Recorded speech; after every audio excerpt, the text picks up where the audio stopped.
Assalamualaikum warahmatullahi wabarakatuh. Nama saya Tantria Haba, NIM saya 4811. Di sini saya akan memaparkan mengenai materi pelajaran sejarah kebudayaan Islam pada kelas 9 MTS.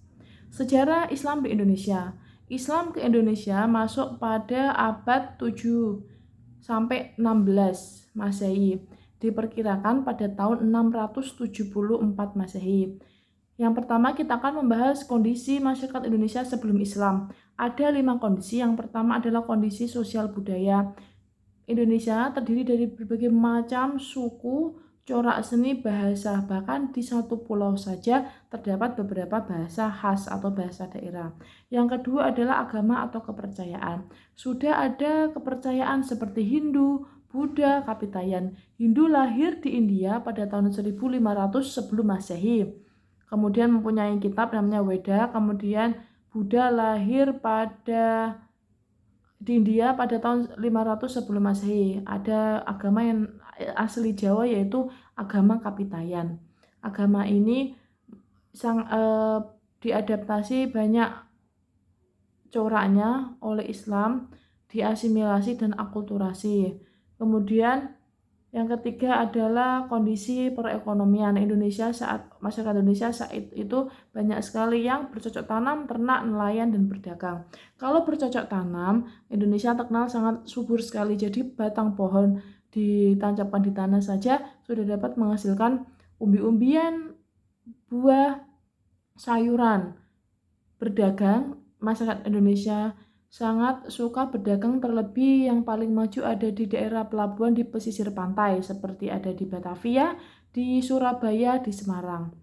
Kemudian kondisi sosial politik. Dulu banyak sekali kerajaan yang ada di Indonesia. Ada Sriwijaya yang terkenal dengan maritimnya, sangat kuat pada bidang kelautan. Namun Sriwijaya runtuh dikarenakan diserang oleh tentara Portugis yang datang ke Indonesia untuk melakukan penjajahan. Kemudian ada kerajaan yang sangat terkenal sekali, bahkan menjadi cikal bakal Indonesia atau Nusantara, yaitu Majapahit. Majapahit ini berada di Jawa Timur, tepatnya di Kabupaten Mojokerto. Pusatnya Majapahit, cuman hanya cakupannya sangat luas sekali, bahkan sampai Vietnam, Sri Lanka, sampai Malaysia, Singapura, Laos, dan lain sebagainya. Kemudian runtuhnya Majapahit ini dikarenakan perang yang tidak henti-henti, perang Parakrek dan juga pemberontakan serta perebutan kekuasaan. Kondisi yang terakhir di Indonesia adalah kondisi suku bangsa yang sangat beraneka macam, dari tradisi pernikahan, tradisi kematian, dan lain-lain sebagainya. Masuknya Islam di Indonesia ada 6 jalur. Yang pertama adalah perdagangan. Perdagangan ini banyak dilakukan oleh pedagang dari Arab, Persia, India.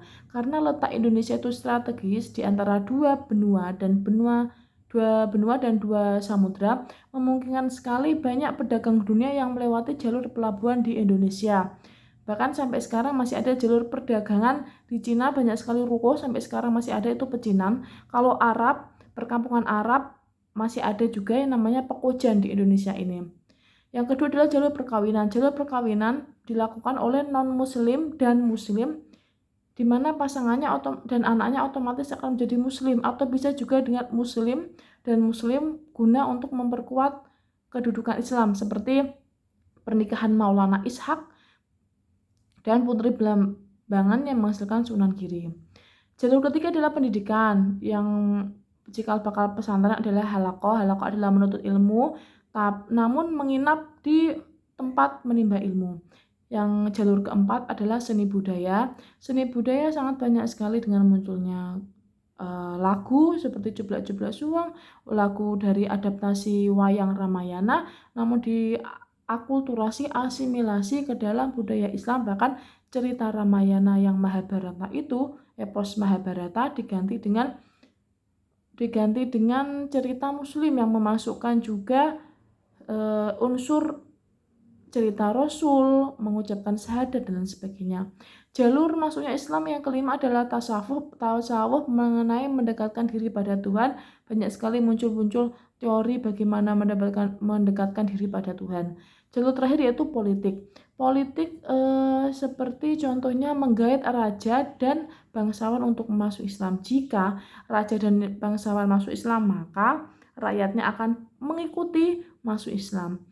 Kemudian teori masuknya Islam ke Indonesia ada 4. Yang pertama adalah teori Mekah. Teori Mekah dipercaya Islam masuk ke Indonesia pada tahun 7 Masehi atau 1 Hijriah. Yang kedua adalah teori Persia. Islam masuk di Indonesia pada abad ke-15. Kemudian banyak sekali hal-hal yang di Indonesia mirip sekali dengan Persia, seperti bahasa, peringatan 10 Muharram, dan lain sebagainya. Kemudian teori ketiga adalah teori Gujarat, yang mana yakin bahwa abad ke-13 Masehi Islam masuk ke Indonesia, ditandai dengan catatan Marco Polo yang di catatannya mengatakan bahwa Marco Polo singgah di Perlak, yaitu kerajaan Islam, pada tahun 1292 Masehi. Teori yang terakhir adalah Cina. Teori Cina ditandai dengan adanya kelenteng Sampokong yang ada di Semarang. Kemudian corak Masjid Demak, corak Masjid Cirebon yang berkhaskan ada unsur Cinanya di situ. Kemudian di Masjid Menara Kudus juga banyak sekali hiasan porselen dari dinasti Ming. Yakin bahwa Indonesia dimasuki oleh Islam pada abad ke-15. Sekian pemaparan saya, terima kasih. Wassalamualaikum warahmatullahi wabarakatuh.